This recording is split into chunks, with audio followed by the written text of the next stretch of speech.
1646 Kenaikan Abadi Fang Zeng. Nama, Pendeta Gila Penulis, Gu Zhenren. Plus mematikan mengatur ulang. Benua Tengah. Langit gelap dan suram, tidak ada angin.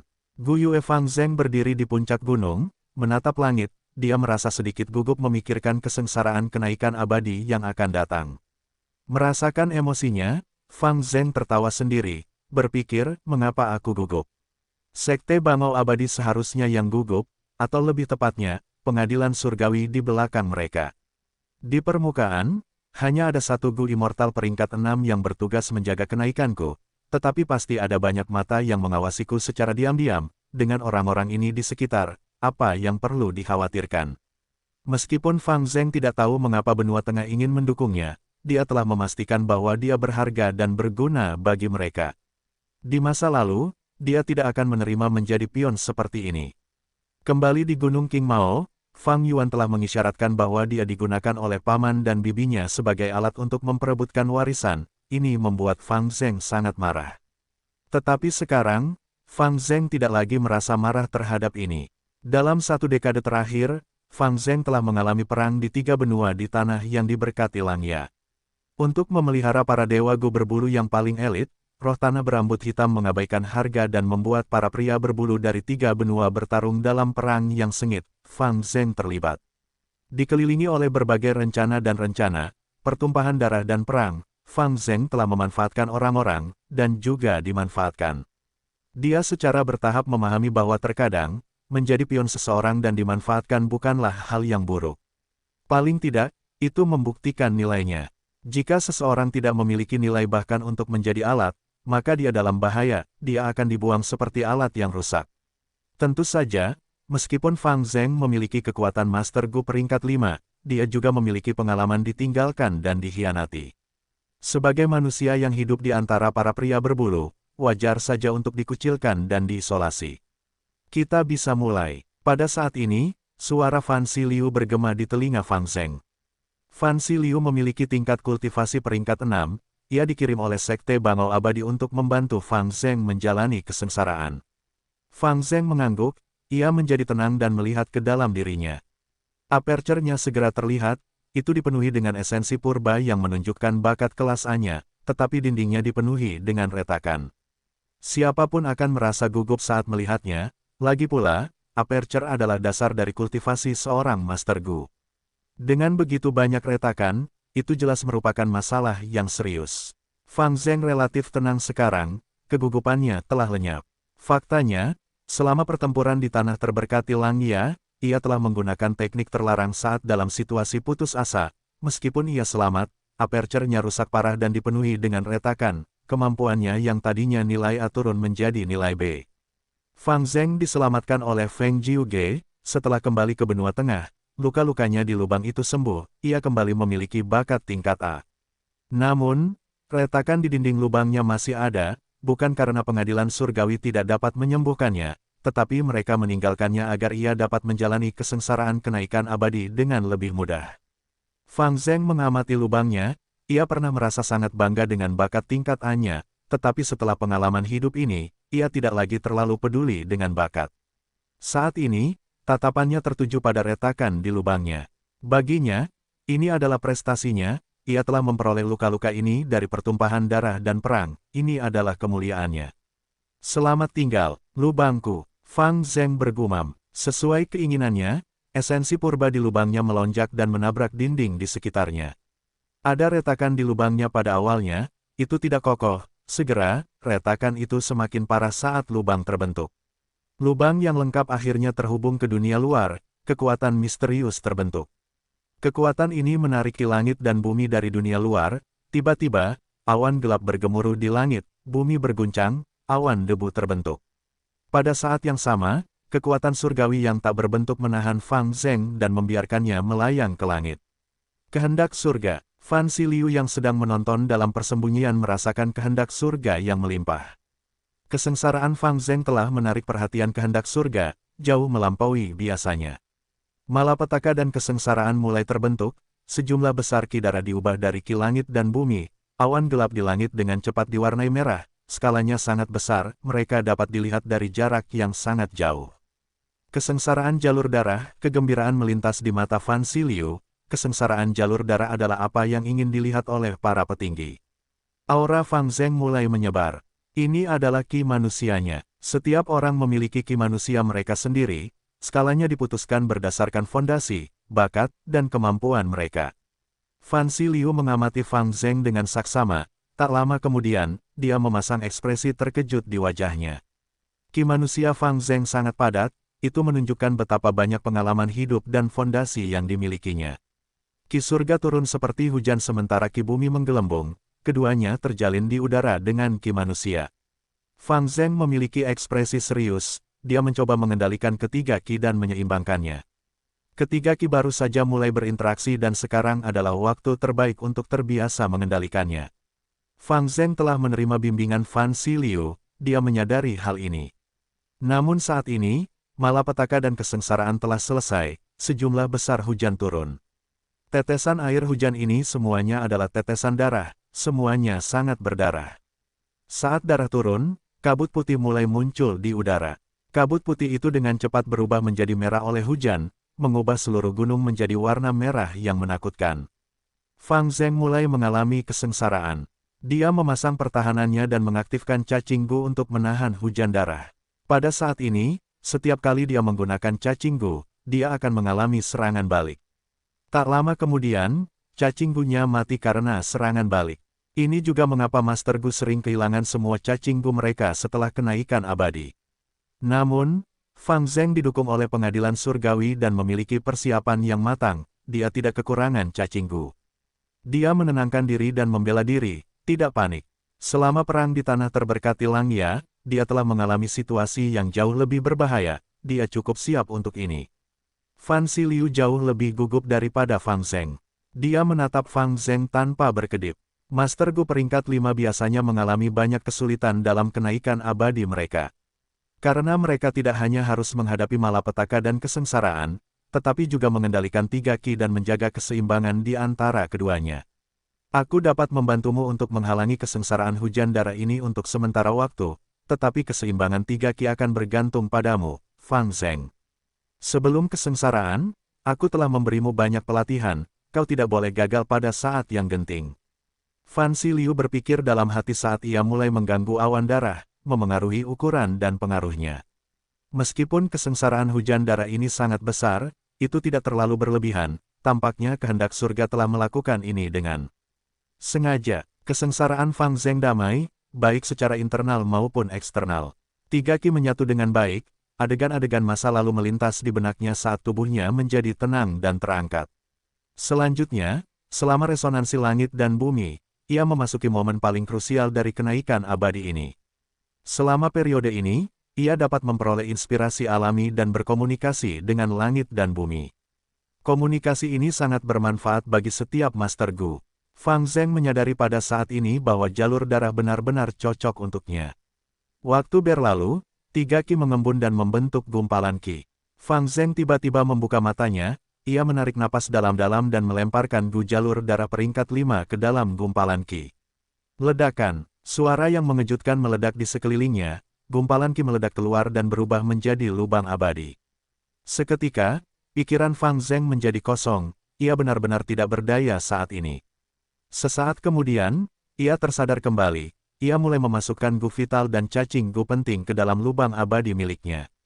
Yang pertama ia masukkan tentu saja gu abadi pembalasan darah, diikuti oleh sejumlah besar gu fana jalur darah.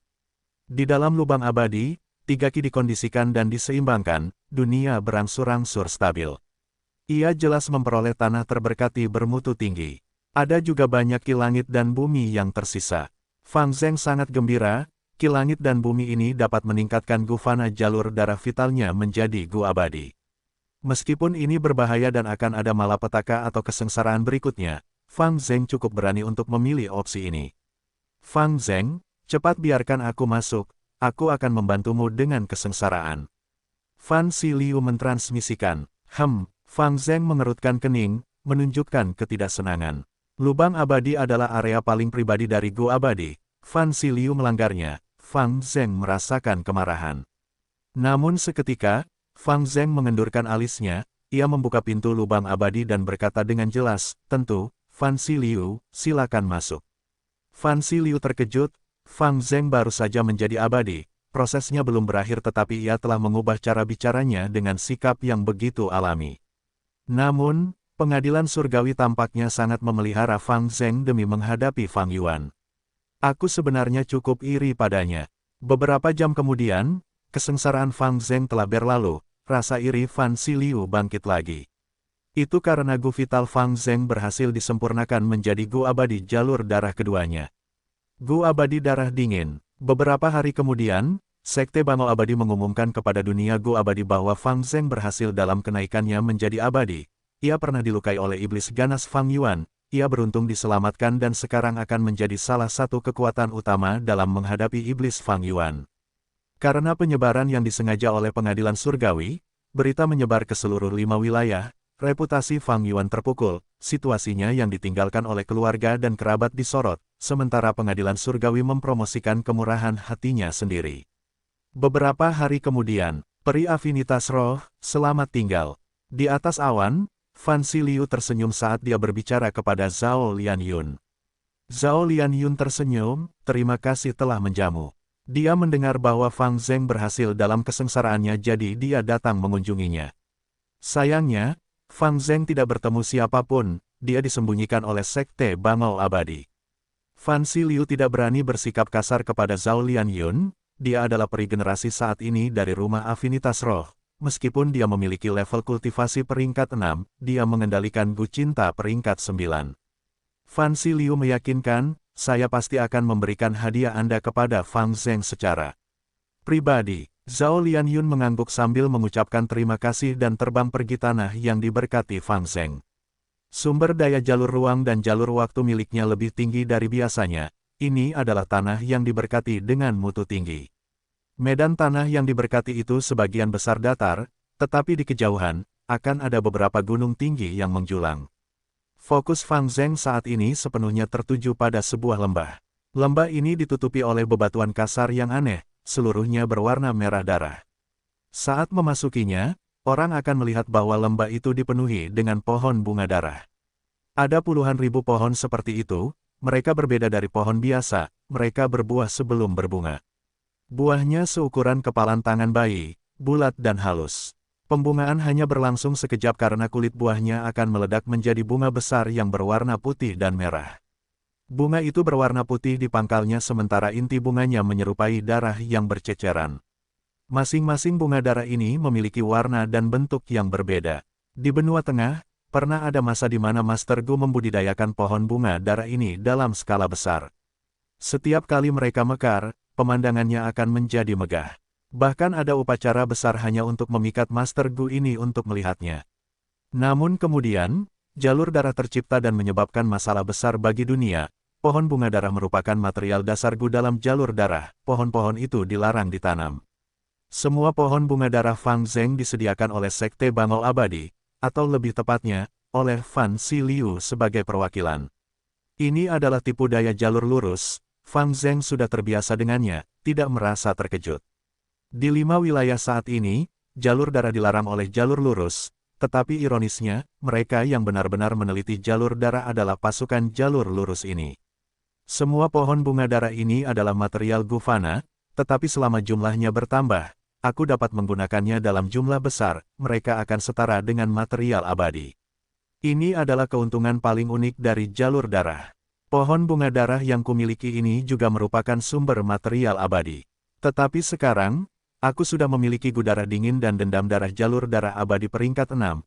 Mereka membutuhkan Gu jalur darah fana untuk melengkapi mereka dan membentuk jurus pembunuh abadi. Fang Zheng mengerti bahwa fokusnya sekarang adalah untuk menyempurnakan Gu Fana jalur darah dan mempraktikkan jurus pembunuh abadi jalur darah yang diajarkan Fan Xiliu kepadanya. Karena dia baru saja naik, bukaan abadi sangat berbeda dari bukaan aslinya, dia butuh waktu untuk beradaptasi dengannya. Setelah mencari beberapa saat, Fang Zheng mengalihkan perhatiannya ke dunia nyata.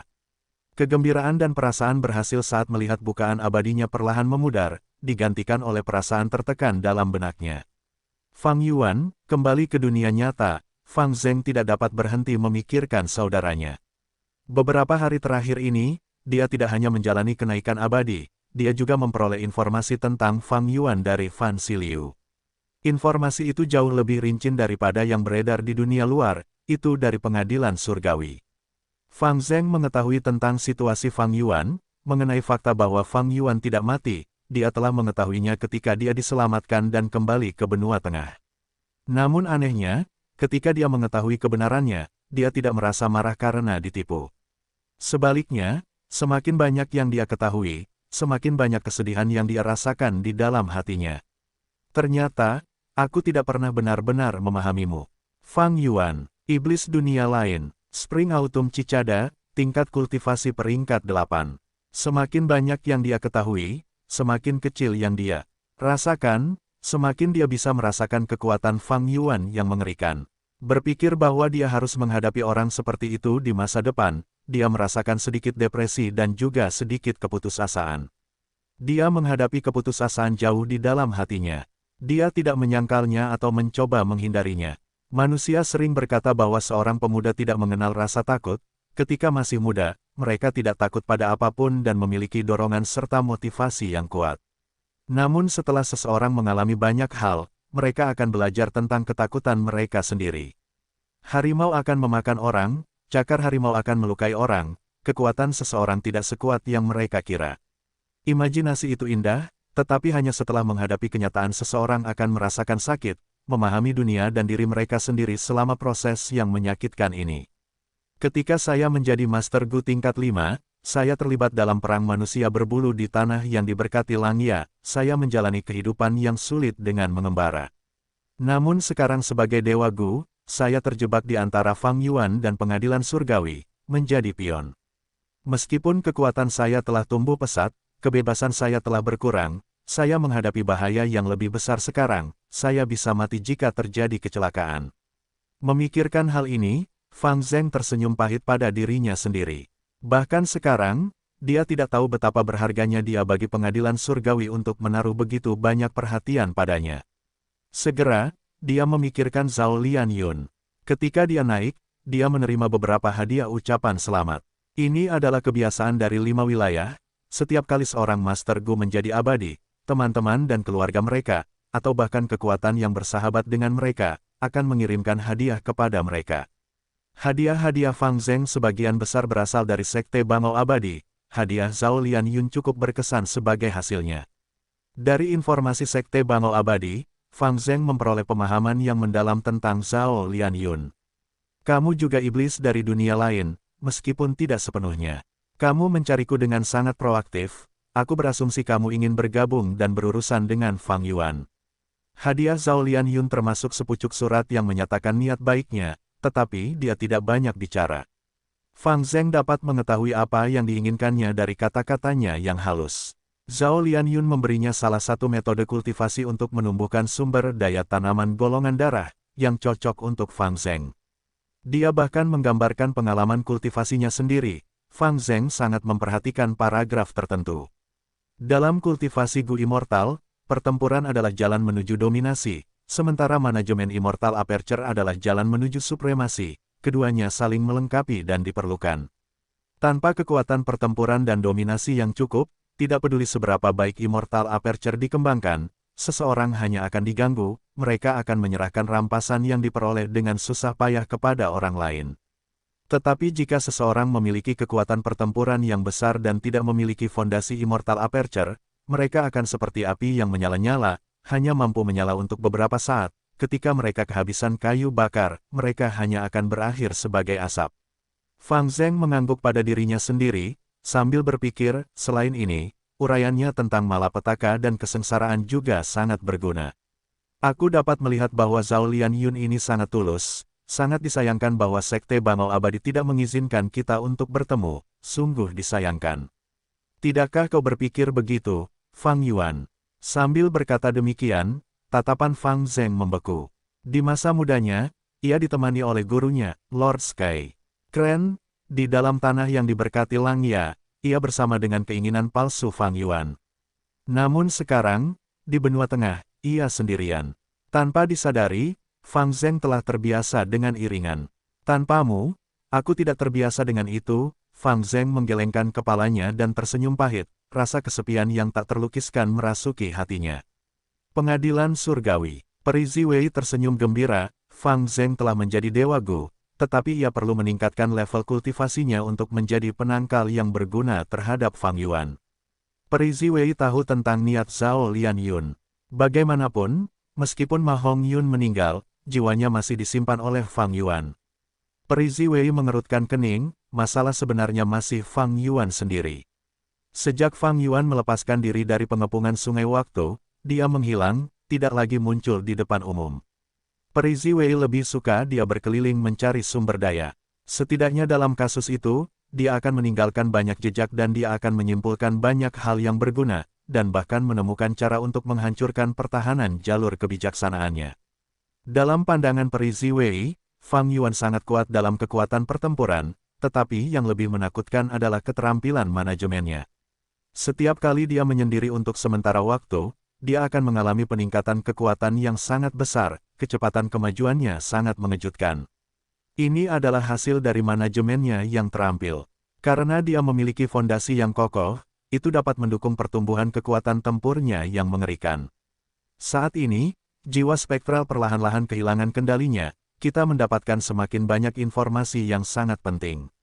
Di Sungai Waktu, rumah Gu abadi jalur waktu telah diperbaiki, kita memiliki total 4 sekarang. Formasi jalur waktu sebelumnya perlu dimodifikasi lebih lanjut. Pada saat yang sama, kita tidak bisa membiarkan Fang Yuan hidup dengan nyaman, aku harus menghubungi Wu Yong.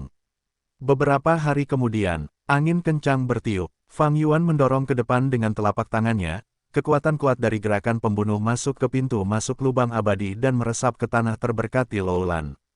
Kesengsaraan Hei Loulan hancur seketika. Mata Hei Loulan sedikit berkedut tetapi ekspresinya tidak berubah. Dia berdiri di lubang abadinya saat dia mengucapkan terima kasih kepada Fang Yuan, yang berada di luar. Tidak perlu berterima kasih padaku. Fang Yuan melihat tanah terberkati Loulan, itu cukup buruk, tidak dapat dibandingkan dengan lubang abadi yang berdaulat. Meskipun Hei Loulan memiliki bakat tinggi, dia tidak pernah benar-benar mengembangkan lubang abadinya dengan benar. Inilah yang diinginkan Fang Yuan. Dia bisa memberikan sumber daya kultivasi Hei Loulan, dia harus bergantung padanya untuk ini, itu adalah bentuk kendali atas dirinya. Faktanya, Ying Wuxie, Bai Ningbing, dan yang lainnya semuanya berada dalam situasi yang sama. Cepat pergi, metode jalur kebijaksanaanku hanya dapat menghalangi mereka untuk beberapa saat, terlebih lagi, setiap kali, kesengsaraan akan sangat memengaruhi metodeku. Fang Yuan mendesak, baiklah, Hei Loulan mengangguk, dia tidak berani ceroboh, dengan cepat menyimpan aperture abadinya dan memasuki aperture abadi yang berdaulat. Fang Yuan menggunakan perjalanan abadi tetap untuk segera pergi, Wu Yong dan yang lainnya yang datang dengan kecepatan penuh gagal menangkapnya. Sialan, dia melarikan diri lagi. Aura yang bertahan ini, seseorang mengalami kesengsaraan lagi. Para Dewa Gu perbatasan selatan memiliki ekspresi buruk, beberapa marah, beberapa serius, sementara beberapa takut. Ini yang keempat, jelas, Fang Yuan membantu antek-anteknya menjalani kesengsaraan untuk meningkatkan level kultivasi mereka. Jika ini terus berlanjut, situasinya tidak akan baik. Wu Yong memasang ekspresi muram, cahaya dingin melintas di matanya saat dia berkata perlahan, Fang Yuan telah memperbaiki perjalanan abadi, dia dapat melarikan diri dengan cepat, kita hanya dapat mendirikan banyak menara suar dan bekerja sama di surga kuning harta karun untuk membatasi bisnisnya dan mengurangi keuntungannya. Akhirnya, ini akan menjadi keuntungan kita. Cahaya giok berkedip-kedip di gua surga laut Qi saat Fang Yuan muncul entah dari mana. Kita aman untuk saat ini. Mereka mulai menargetkan bisnisku di surga kuning harta karun, Fang Yuan mencibir. Dia memang merasakan tekanan, tetapi karena dia baru saja melahap surga gua publik 5 siang dan surga gua laut Qi, dia memperoleh sejumlah besar sumber daya, bahkan jika bisnisnya ditekan, tidak ada masalah. Tetapi ini jelas merupakan pengadilan surgawi dan perbatasan selatan yang bekerja sama. Jika dia membiarkan mereka terus berlanjut, Fang Yuan tidak akan mampu menanggungnya. Dia telah memperoleh banyak sumber daya dari tawanan Gu abadi perbatasan selatan, tetapi justru karena mereka tahu tentang sumber daya ini, mereka dapat menargetkan bisnis ini secara efisien. Aku perlu memikirkan sebuah rencana. Tatapan Fang Yuan berkedip dengan pertimbangan Laut Timur. Swiss. Ombak menghantam batu-batu di tepi pulau, pecah menjadi gelembung-gelembung putih saat menghantam. Angin kencang menderu, langit gelap. Pulau yang tak terkekang ini tidak menarik perhatian di Laut Timur yang luas, tetapi sebenarnya menyembunyikan 4 dewa abadi. Ren Xiuping, kau keterlaluan. Teriak Miao Mingsen dengan marah dengan mata merah, dia terluka, menunjukkan kemarahan dan kebencian yang hebat di matanya. Dia adalah seorang kultivator penyendiri yang terkenal di Laut Timur, memiliki tingkat kultivasi peringkat 7 dan mengolah jalur ruang angkasa. Dia memiliki metode untuk meningkatkan ukuran lubang abadi. Dia melakukan itu sebagai cara hidup, memperluas lubang abadi banyak dewa abadi Laut Timur. Dia cukup populer. Miao Mingsen tidak tinggi atau pendek, tidak gemuk atau kurus. Dari segi penampilan, dia tampak biasa saja, hanya hidungnya yang pesek dan lebar yang meninggalkan kesan mendalam pada orang lain. Dari segi penampilan, dia sederhana. Tetapi dia adalah orang yang ambisius, sangat pandai membangun hubungan, dia memiliki banyak karisma. 3 dewa Laut Timur, Dewa Hua Dai, Feng Jiang, dan Gui Qiye semuanya memandang Miao Mingsen sebagai pemimpin mereka. Keempatnya adalah sekelompok dewa Gu dengan kepentingan yang sama. Namun sekarang, Gui Qiye tidak sadarkan diri, tubuhnya diselimuti warna ungu beracun, dia dalam bahaya besar. Feng Jiang dan Dewa Hua Dai yang berdiri di samping Miao Mingsen juga dalam kondisi buruk, mereka jelas terluka karena pertempuran yang serius. Tuan Miao Mingsen, apa yang harus kita lakukan? Gui Qiye terkena bintang laut racun es, kita tidak punya cara untuk menyembuhkannya. Dewa Hua Dai sangat khawatir. Belum lama ini, mereka berempat telah jatuh ke dalam rencana Ren Xiuping.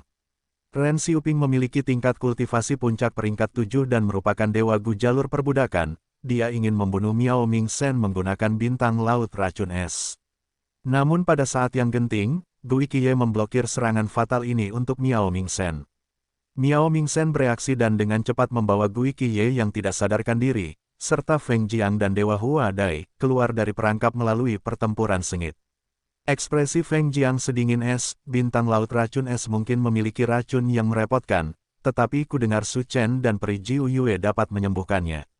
Su Chen adalah anggota klan Su yang memiliki kekuatan super, ia ahli dalam penyembuhan dan terkenal di Laut Timur, ia adalah orang yang cukup baik. Sementara itu, Peri Jiu Yue adalah seorang kultivator penyendiri. Ia dingin dan menyendiri, harganya mahal jika mereka ingin mendapatkan bantuannya. Miao Mingsen menggelengkan kepalanya, aku tidak akan berpaling kepada mereka berdua. Su Chen berasal dari klan Su, sementara Peri Jiu Yue memiliki hubungan dengan Ren Xiuping, yang lain mungkin tidak tahu, tetapi aku yakin akan hal ini. Aku sangat curiga bahwa Peri Jiu Yue mungkin adalah jebakan yang dibuat oleh bajingan tua Ren Xiuping itu. Ah, kalau begitu, Dewa Hua Dai tidak tahu harus berkata apa. Miao Mingsen tersenyum paksa, apakah kau lupa? Racun bintang laut racun es dapat dihilangkan dengan air kuning dunia bawah. Feng Jiang menatap dengan mata terbelalak, air kuning dunia bawah adalah material abadi tingkat 8, bahkan di Laut Timur itu sangat langka, Tuan, kau memilikinya. Miao Mingsen menggelengkan kepalanya, tentu saja tidak, aku akan menggunakan tongkat waktu ekstrim untuk menukarnya. Feng Jiang dan Dewa Hua Dai langsung mengerti. Tongkat waktu ekstrim adalah material abadi jalur waktu tingkat 8, Miao Mingsen telah mendapatkannya sejak lama, dia tidak tega menjualnya. Feng Jiang dan Dewa Hua Dai tahu ini. Ekspresi Hua Dai yang abadi berubah, dia berkata dengan rasa kasihan, tiang waktu ekstrim adalah material abadi jalur waktu peringkat 8 yang sangat langka, mengapa kita tidak menggunakan material abadi peringkat 8 lainnya untuk ditukar dengan air kuning dunia bawah? Miao Mingsen menggelengkan kepalanya lagi, material abadi peringkat 8 biasanya dipertukarkan secara eksklusif satu sama lain. Jika saya menggunakan hal lain untuk meminta air kuning dunia bawah, orang lain tidak akan mau menukarnya dengan material abadi saya. Dan bahkan jika seseorang menginginkan material abadi peringkat 8 saya, mereka mungkin tidak memiliki air kuning dunia bawah. Tetapi sekarang, kalian semua tahu bahwa pengadilan surgawi dan perbatasan selatan berusaha menghentikan Fang Yuan dari menjalankan bisnisnya, mereka juga mengumpulkan material abadi jalur waktu dan membelinya. Material abadi jalur waktu sekarang sangat diminati, harganya meningkat tajam. Pengadilan surgawi memiliki fondasi yang dalam, mereka pasti memiliki air kuning dunia bawah. Saya pasti akan mendapatkannya jika saya menawarkan tiang waktu ekstrim. Tuan, Feng Jiang ragu-ragu, dia ingat bahwa Miao Mingsen hampir mati ketika dia mendapatkan tiang waktu ekstrim ini, dia membayar harga yang sangat mahal. Miao Mingsen tertawa terbahak-bahak, menepuk bahu Feng Jiang, bagaimana mungkin aku membiarkannya mati di hadapanku? Jadi bagaimana jika aku harus menyerahkan tongkat waktu ekstrim? Feng Jiang dan Dewa Huadai sangat terharu, mereka tidak mengikuti pemimpin yang salah. Seperti yang diharapkan, situasinya berjalan seperti yang diprediksi Miao Mingsen, begitu tongkat waktu ekstremnya muncul, pengadilan surgawi memperhatikan dan kedua belah pihak segera bertukar, Miao Mingsen memperoleh sejumlah besar air kuning dunia bawah. Dia menggunakan air kuning dunia bawah untuk membersihkan tubuh Gui Qiye, dia menggunakan jumlah yang tepat, bagaimanapun juga, air ini juga bersifat korosif terhadap tubuh Gui Immortal yang tidak dipertahankan. Setelah membersihkannya dengan saksama, racun bintang laut racun es itu sepenuhnya dinetralkan. Tidak lama kemudian, Gui Qiye terbangun dan membuka matanya. Setelah mengetahui bahwa Miao Mingsen telah membayar harga yang sangat mahal untuk menyelamatkannya, dia merasa sangat tersentuh. Namun, dia bukanlah orang yang ekspresif, dia menyimpan rasa terima kasihnya di dalam hatinya dan berkata kepada Miao Mingsen, "Tuan, bajingan tua Ren Xiuping itu tiba-tiba menyerang kita, dia pasti mengincar paus naga biru." Miao Mingsen menghela napas, saya juga berpikir begitu, Ren Xiuping selalu ingin bekerja sama dan memasuki paus naga biru untuk menggali warisan sejati bumi surga yang tersembunyi. Namun, harganya sama sekali tidak tulus. Kali ini, dia benar-benar menyerang kita, saya benar-benar tertangkap basah. Apa ide Anda? Katakan padaku. Gui Qiye mengangguk, Tuan, Anda tahu lokasi paus naga biru, rahasia ini telah terbongkar, terlalu sulit untuk menjaga rahasia ini lagi. Kita harus mengundang orang untuk menjelajahi paus naga biru sebagai gantinya. Ketika kita mendapatkan warisan di dalam dan meningkatkan kekuatan kita, kita dapat menghadapi Ren Xiuping itu. Kalau tidak, dengan kekuatan kita sekarang, kita tidak bisa mengalahkan orang itu. Dia juga memiliki sekelompok orang abadi yang membantunya, sebagai orang yang licik, begitu dia merasakan sesuatu yang salah, dia mungkin menyebarkan berita dan memikat lebih banyak orang kepada kita. Tatapan Miao Mingsen berkedip, daripada menunggu itu terjadi dan membiarkan Ren Xiuping mengumpulkan orang-orangnya, kita harus mencari bala bantuan sekarang. Ide ini bagus, itu satu-satunya pilihan kita. Sayang sekali, jika aku memiliki tingkat kultivasi peringkat 8, kita akan dapat menjelajahinya sendiri. Gui Qiye menambahkan, Tuan, kita harus memilih bala bantuan kita dengan hati-hati.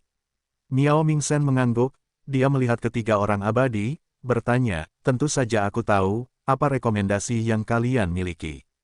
Ketiga orang abadi itu memberikan saran mereka. Miao Mingsen mengangguk sesekali sambil menggelengkan kepalanya, ia memilih beberapa yang cocok, dan menyingkirkan beberapa lagi demi keamanan. Yang terpenting adalah ketergantungan. Namun dengan cara ini, mereka hanya memiliki sedikit orang, bahkan jika mereka bekerja sama, mereka tidak dapat menembus rintangan pertama, mereka tidak akan dapat memasuki dunia batin paus naga biru. Pada saat ini, Dewa Huadai bersuara, saya punya saran, apakah Tuan ingat orang yang bernama Chu Ying ini? Chu Ying, mata Miao Mingsen berbinar, hebat, orang ini memiliki tingkat kultivasi peringkat 7 dan mengolah jalur transformasi, ia bahkan memiliki dendam dengan Ren Xiuping. Namun ia benar-benar terlalu tertutup, saya belum menemukan informasi lebih lanjut tentangnya sejak saat itu. Mengatakan ini, ia menunjukkan keraguan lagi. Warisan sejati bumi surga. Di dalam gua surga publik Five Siang, Fang Yuan menerima surat Miao Mingsen, yang mengundangnya untuk bergabung dalam penjelajahan paus naga biru. Cahaya perenungan melintas di mata Fang Yuan. Miao Mingsen sebenarnya telah berselisih dengan Ren Xiuping, ia memutuskan untuk menjelajahi paus naga biru lebih awal, ini di luar dugaan Fang Yuan. Dalam ingatan 500 tahun kehidupan sebelumnya, ini terlalu dini.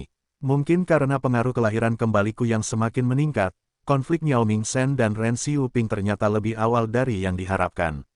Mungkin, ingatan 500 tahun itu dirusak sejak awal. Bagaimanapun, kehendak surga mengintai di dalam Spring Autumn Cicada, ia dapat bertindak dengan sangat mudah jika ia mau. Ada kemungkinan lain, pengadilan surgawi merencanakan dan menyimpulkan hubunganku dengan Miao Mingsen, jadi mereka menggunakan kesempatan ini untuk berurusan denganku. Memikirkan hal ini, Fang Yuan menenangkan pikirannya dan menutup matanya, memulai deduksinya. Beberapa saat kemudian, dia membuka matanya, dan memperoleh kesimpulan, dengan semua petunjuk yang kumiliki, kecil kemungkinan pengadilan surgawi merencanakan ini terhadapku, sepertinya aku harus pergi ke Laut Timur sekarang. Saat ini di 5 wilayah, dataran utara dan benua tengah memiliki pengadilan surgawi. Dan surga panjang umur, mereka sangat berbahaya bagi Fang Yuan. Untuk 3 wilayah yang tersisa, Fang Yuan paling mengenal perbatasan selatan. Terutama karena dia telah tinggal di klan Wu selama beberapa waktu, dan telah menangkap banyak dewa perbatasan selatan, dia mengetahui banyak informasi tentang kekuatan super mereka.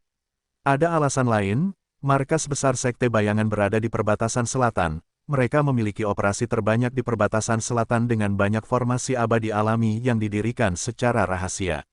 Ini semua tersembunyi dan tidak terekspos. Dengan banyak alasan di atas, Fang Yuan memilih untuk tinggal di perbatasan selatan. Bahkan ketika Hei Loulan dan yang lainnya mengalami kesengsaraan, mereka berada di perbatasan selatan. Meskipun kelima wilayah memiliki ki langit dan bumi yang berbeda, menjalani kesengsaraan secara paksa di luar wilayah asal akan merusak bukaan abadi, tetapi Fang Yuan tidak ingin mereka mengembangkan bukaan mereka dengan baik. Dia mengurus sumber daya kultivasi mereka, itu memberinya kendali besar atas mereka. Selama periode waktu ini, Fang Yuan telah memurnikan banyak gua abadi dari Gua Surga Laut Qi, mereka dapat digunakan olehnya sekarang. Sumber daya di Gua Surga Laut Qi dan Gua Surga Publik 5 Siang juga mulai diserap. Bentuk surga jurus pembunuh peringkat 9 yang tersisa sangat keras kepala, ia menolak pemurnian Fang Yuan, tetapi dia masih membuat kemajuan, pada waktunya, dia pasti bisa menggunakannya. Fang Yuan sekarang sedang gelisah karena bisnisnya di Surga Kuning harta karun dihalangi oleh jalan lurus pengadilan surgawi dan perbatasan selatan, mereka berhasil menjadi penghalang bagi keuntungan ekonominya. Fang Yuan memikirkan banyak cara untuk bersaing dengan mereka, tetapi hasilnya tidak bagus. Baik pengadilan surgawi benua tengah maupun jalan lurus perbatasan selatan, mereka kaya dan memiliki fondasi yang kuat, modal Fang Yuan tidak dapat menandingi mereka. Cara termudah untuk menyelesaikan masalah ini adalah dengan terlibat dalam bisnis monopoli seperti Gunyali. Tetapi itu membutuhkan Gunyali yang tak terhitung jumlahnya, Fang Yuan kekurangan jiwa, meskipun Gunung Danghun diperbaiki, produksi tidak dapat ditingkatkan. Rencananya di Gurun Hantu Hijau telah gagal, jika dia berhasil, sekarang melawan perbatasan selatan dan benua tengah, dia tidak akan memiliki masalah. King Chou telah menghilang, sementara pasukan super gurun barat lainnya sekarang menemukan masalah dengan klan Fang, mereka kesulitan meningkatkan status mereka.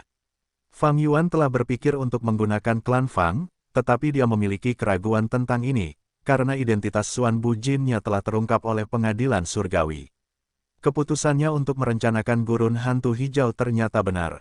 Sayang sekali situasinya ternyata sangat berbeda dari hasil yang diharapkannya.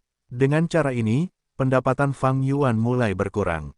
Dan yang lebih buruk adalah pengadilan surgawi benua tengah membeli semua bahan abadi jalur waktu yang dapat mereka temukan. Selama ada bahan abadi jalur waktu, pengadilan surgawi pada dasarnya akan membayar mereka apapun yang mereka inginkan. Selama waktu ini di Surga Kuning Harta Karun, bahan abadi jalur waktu sangat populer. Ini menjadi masalah bagi Fang Yuan.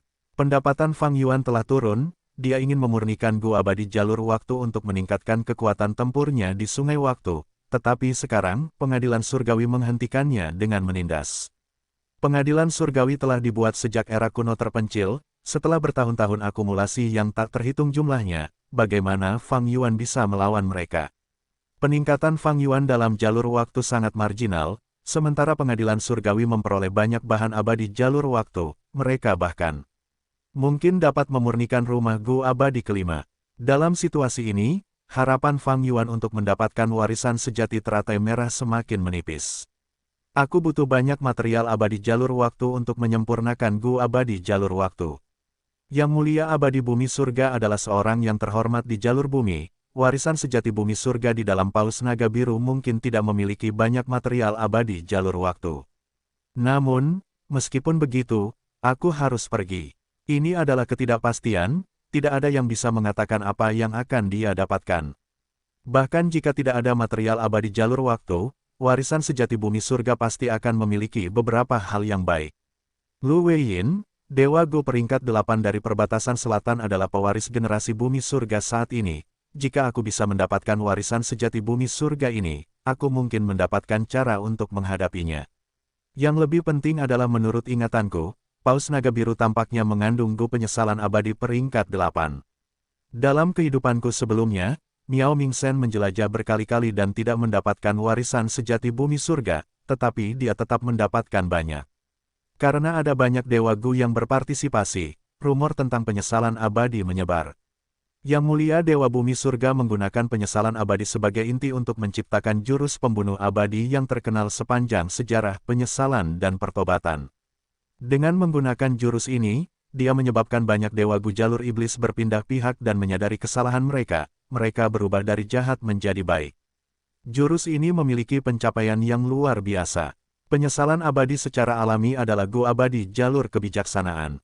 Jalur kebijaksanaan memiliki 3 elemen pikiran, kemauan, dan emosi. Penyesalan Gu abadi merupakan bagian dari cabang emosi, karena para Dewa Gu masa depan menciptakan jalur kecil yang dikenal sebagai jalur emosi. Penyesalan Gu abadi juga merupakan bagian dari jalur emosi. Dalam sejarah panjang umat manusia, penyesalan Gu abadi telah muncul berkali-kali, terkadang peringkat 6 atau peringkat 7, dipegang oleh para Dewa Gu dari 5 wilayah. Ketika diserahkan ke tangan Yang Mulia Setan Teratai Merah, tampaknya telah disempurnakan ke peringkat 8 untuk pertama kalinya. Setelah itu, Yang Mulia Dewa Bumi Surga juga memperoleh penyesalan Gu abadi peringkat 8. Fang Yuan telah menyelidiki penyesalan Gu abadi secara mendalam, karena ia ingin menciptakan kembali kolam penyesalan. Ngomong-ngomong, selain anak sungai dari Sungai Waktu, penyesalan Gu abadi merupakan inti dari kolam penyesalan rumah Gu abadi. Namun sayangnya, saat itu di Laut Timur, kolam penyesalan yang ditinggalkan setengah jadi, tidak memiliki penyesalan Gu abadi. Jika warisan sejati bumi surga ini memiliki penyesalan Gu abadi peringkat 8, dengan Gu ini, aku akan dapat mereplikasi sebagian kekuatan kolam penyesalan, itu akan membantu dalam menyempurnakan Gu. Inilah yang paling menggerakkan Fang Yuan. Sebenarnya, kolam penyesalan adalah bagian dari rencana Fang Yuan. Dia telah memeras jalur lurus perbatasan selatan dan dengan susah payah menciptakan rumah Gu abadi yang belum selesai. Dia memiliki beberapa antisipasi terhadap ini. Sayangnya, rumah Gu abadi yang belum selesai dihancurkan di Sungai Waktu. Fang Yuan tidak dapat mengambil satu pun cacing Gu. Beberapa hari berlalu dalam sekejap. Laut Timur, Miao Mingsen melihat sekeliling, dia dikelilingi oleh 8 Dewa Gu. Tentu saja, Fang Yuan ada di antara mereka. Semuanya, Miao Mingsen berkata dengan sungguh-sungguh, saya sudah menjelaskan detail ekspedisi ini, saya memberi kalian waktu untuk mempertimbangkannya. Ini juga perjalanan pertama saya, risikonya tidak diketahui, kita mungkin akan mati. Jika ada yang ingin menyerah sekarang, kalian bisa pergi. Saya pasti tidak akan menghentikan siapapun, saya mengerti dari lubuk hati saya. Angin laut menderu di telinga semua orang. Miao Mingsen melihat sekeliling lagi. Tidak ada yang bergerak. Warisan sejati bumi surga terlalu berharga, meskipun hanya ada sedikit Dewa Gu jalur bumi di Laut Timur, dengan hanya satu Dewa Gu jalur bumi di antara semua orang di sini, tidak ada yang mau menyerah. Manusia mati demi kekayaan dan burung mati demi makanan. Selain itu, Dewa Bumi Surga adalah orang yang paling baik hati dalam sejarah. Dia tidak pernah menyakiti kehidupan satu orang pun, warisan abadinya juga diketahui aman. Jika ada yang melepaskan kesempatan ini, mereka akan menjadi orang bodoh. Baiklah, karena semua orang ingin bergabung, mari kita buat perjanjian aliansi. Miao Mingsen sangat bersemangat. Untuk perjalanan ini, dia telah membuat banyak persiapan. Zheng Luozi, silakan. Miao Mingsen menangkupkan tinjunya saat berbicara. Zheng Luozi melangkah maju. Dia mengenakan jubah putih dan berwajah kurus, tulang pipinya cembung dan kantung matanya dalam. Cahaya terang bersinar di matanya. Dia mengolah jalur informasi dan berada di peringkat 7, Miao Mingsen telah berbicara dengannya sejak lama, dia langsung berkata sekarang, ini adalah perjanjian aliansi yang akan kita buat, semuanya, lihatlah. Zheng Luozi berkata bahwa banyak Dewa Gu gemetar, tampak sedikit terkejut. Ternyata informasi perjanjian aliansi muncul di benak mereka pada saat yang sama. Tindakan Zheng Luozi adalah pertunjukan kekuatan, menegaskan statusnya yang lebih unggul di antara kelompok itu. Ekspedisi warisan sejati bumi surga ini baru saja dimulai tetapi para Dewa Gu sudah mulai bersaing satu sama lain dalam kegelapan. Ekspresi Miao Mingsen tidak berubah, tetapi matanya mengamati dengan saksama. Tindakan Zheng Luozi adalah bagian dari rencananya, dia ingin mengumpulkan informasi yang lebih berharga. Pencapaian jalur informasi Zheng Luozi sangat mengesankan bahkan bagi Miao Mingzhen. Dengan gerakan Zheng Luozi, Miao Mingzhen mengamati semua orang dan memperoleh cukup banyak wawasan. Kami memiliki 8 orang, selain saya, Gui Qiye, Feng Jiang, dan Immortal Hua Dai, ada juga Zheng Luozi, Tutu Tuo, Tong Hua, dan Chu Ying. Selain Zheng Luozi dan Miao Mingzhen, Tong Hua dan Tutu Tuo juga tidak berekspresi. Sisanya setidaknya memiliki semacam perubahan dalam ekspresi mereka. Miao Mingzhen paling mempercayai Gui Qiye, Feng Jiang, dan Immortal Hua Dai, tetapi dalam perjalanan ini, dia tidak memberitahu mereka tentang hal ini, jadi reaksi mereka tulus. Miao Mingzhen banyak berinteraksi dengan Zheng Luozi, Tutu Tuo, dan Tong Hua, dia tahu tentang latar belakang mereka semua adalah ahli peringkat 7 yang langka di Laut Timur. Di Laut Timur, terdapat jumlah tertinggi dari para penyendiri abadi yang lebih unggul dari mereka yang ada di wilayah lain, karena Laut Timur adalah yang paling kaya akan sumber daya. Yang menjadi perhatian Miao Mingzhen adalah Chu Ying. Dia telah bertemu dengan kultivator terpencil ini beberapa kali, dia meninggalkan kesan yang mendalam pada Miao Mingzhen. Sebenarnya, Miao Mingzhen tidak ingin mengundang Chu Ying.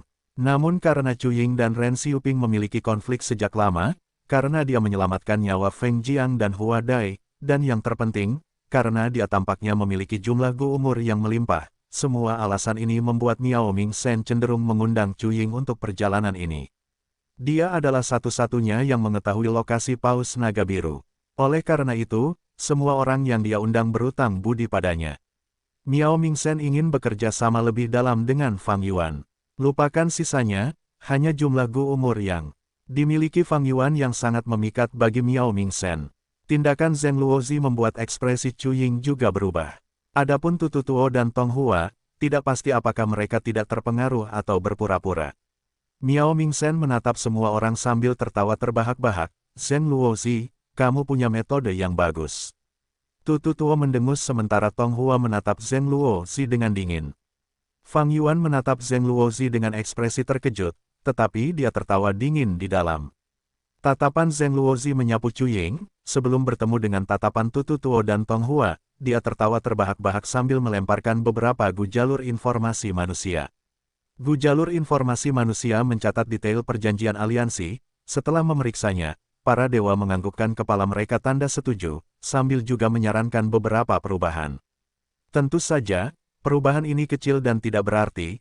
Miao Mingzhen mengambil alih sebagai pemimpin dan setelah mencapai kesepakatan, mereka menandatanganinya menggunakan metode Zheng Luozi.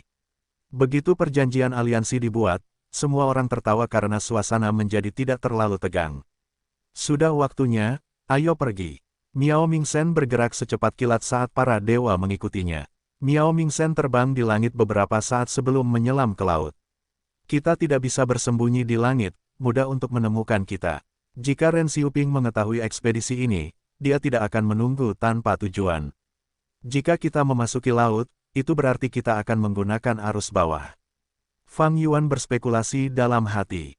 Seperti yang diharapkan, setelah beberapa saat, Miao Mingzhen memimpin semua orang ke dasar laut. Mereka melihat arus bawah yang sangat besar seperti ular piton melintasi parit di laut. Kecepatan Miao Mingzhen secara bertahap melambat hingga dia tiba di depan arus bawah. Miao Mingzhen menatap Zheng Luozi, sebelum memasuki arus bawah, demi keselamatan kita dan untuk memastikan kita tidak akan terpisah. Zheng Luozi, aku ingin kau menggunakan jurus pembunuh abadi itu untuk menandai kita dan memungkinkan kita merasakan lokasi masing-masing. Ini adalah cara lain untuk mengendalikan mereka. Namun, Miao Mingzhen tidak mengatakannya sebelum perjanjian aliansi. Dia telah mengatakannya sebelum memasuki arus bawah. Tidak ada yang bisa menegur kata-katanya yang masuk akal. Miao Mingzhen, apakah kau yakin? Zheng Luozi pura-pura ragu. Miao Mingzhen tersenyum, kita sudah membuat perjanjian.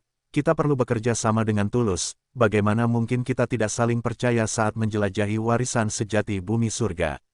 Dia berkata dengan nada serius. Tutu Tuo, Tong Hua, dan yang lainnya mengangguk setuju tanpa keberatan. Zheng Luozi melihat sekeliling, kalau begitu semuanya, jangan gugup atau defensif, jurusku tidak memiliki kemampuan ofensif. Fang Yuan memutar matanya dalam hati sambil berkata, silakan saja. Biarkan aku pergi dulu. Feng Jiang segera melangkah maju. Zheng Luozi pertama kali menggunakan jurus pembunuh abadi pada Feng Jiang sebelum yang lain bergantian. Setelah beberapa saat, semua makhluk abadi terpengaruh oleh jurus pembunuh jalur informasi. Mereka dapat merasakan lokasi satu sama lain. Tidak apa-apa sekarang, silakan ikuti aku, arus bawah sangat cepat, jika kamu lambat selangkah, kamu akan terlempar jauh di belakang. Miao Mingsen berkata saat dia memasuki arus bawah. Fang Yuan dan yang lainnya mengikutinya dengan cepat. Arus bawah laut dalam Laut Timur tidak memiliki jalur yang tetap, mereka selalu berubah dan memiliki panjang yang bervariasi. Itu adalah pertunjukan kekuatan alam yang hebat. Bergerak di sepanjang arus bawah, para makhluk abadi lebih cepat daripada beberapa gerakan jurus pembunuh abadi, dan yang paling penting, mereka menghemat banyak energi, hanya perlu memasang pertahanan. Jika ada Dewa Gu jalur air yang memiliki metode untuk bergerak cepat di arus bawah, mereka bahkan dapat mempertahankan diri saat melawan musuh di sini. Fang Yuan berada di bagian belakang kelompok, ia menemukan bahwa formasi kelompok ini cukup spesifik. Misalnya, Dewa Huade berada tepat di sampingnya, berbicara dengannya terus-menerus. Fang Yuan menghiburnya di permukaan sambil diam-diam memeriksa tanda dao jalur informasinya. Setelah beberapa saat, Fang Yuan menjadi tenang. Tanda dao jalur informasi ini tidak sulit untuk disingkirkan, Fang Yuan memiliki banyak metode. Ia bahkan memiliki gerakan pembunuh abadi seperti pembersihan diri untuk melawan batasan jalur informasi ini. Namun sekarang bukan saatnya. Semuanya, kita akan keluar, ikuti aku.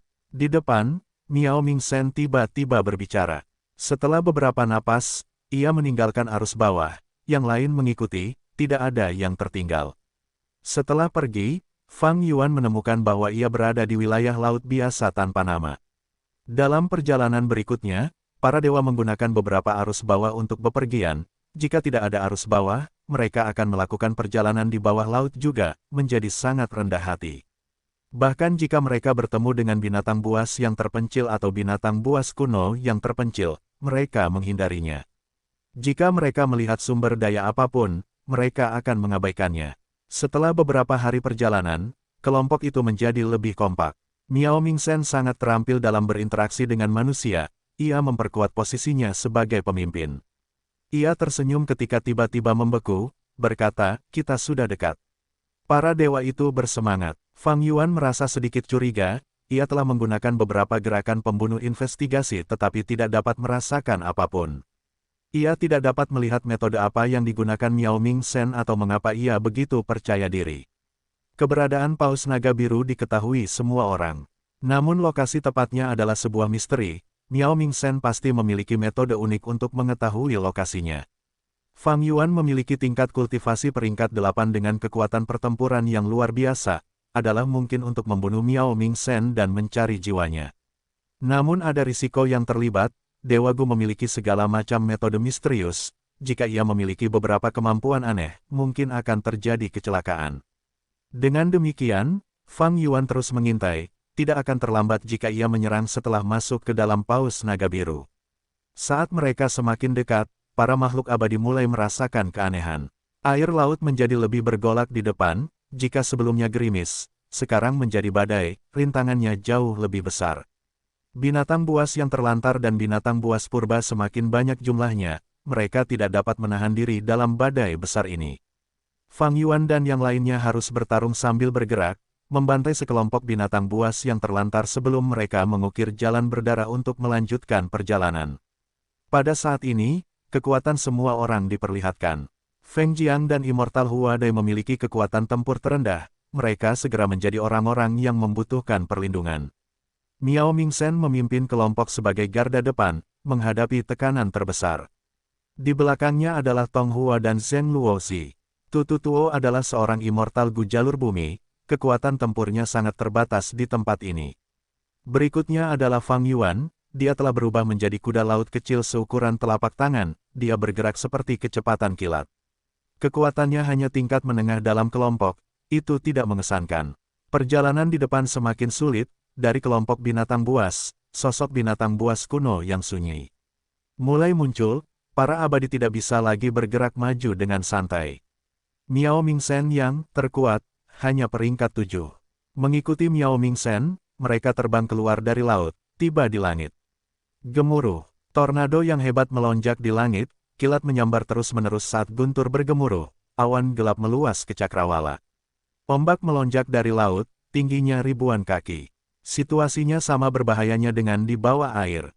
Burung-burung terbang dan elang yang tak terhitung jumlahnya bertarung dengan sengit di tengah guntur dan kilat. Bayangan petir pesona biru berkelap-kelip di awan gelap, mereka diburu oleh binatang buas kuno burung Phoenix guntur. Melihat ekor burung Phoenix guntur melintas, Miao Mingsen dan yang lainnya menarik napas dalam-dalam karena terkejut. Cepat, ikuti aku. Miao Mingsen mengirimkan pesan, tubuhnya dipenuhi keringat, dia terbang maju dengan cepat. Semua Dewa Gu memiliki metode tersembunyi mereka, tetapi situasi ini terlalu kacau, solusi teraman adalah menjauh dari tempat ini secepat mungkin. Burung Phoenix guntur memekik ketika menemukan Fang Yuan dan yang lainnya, menyelam ke bawah.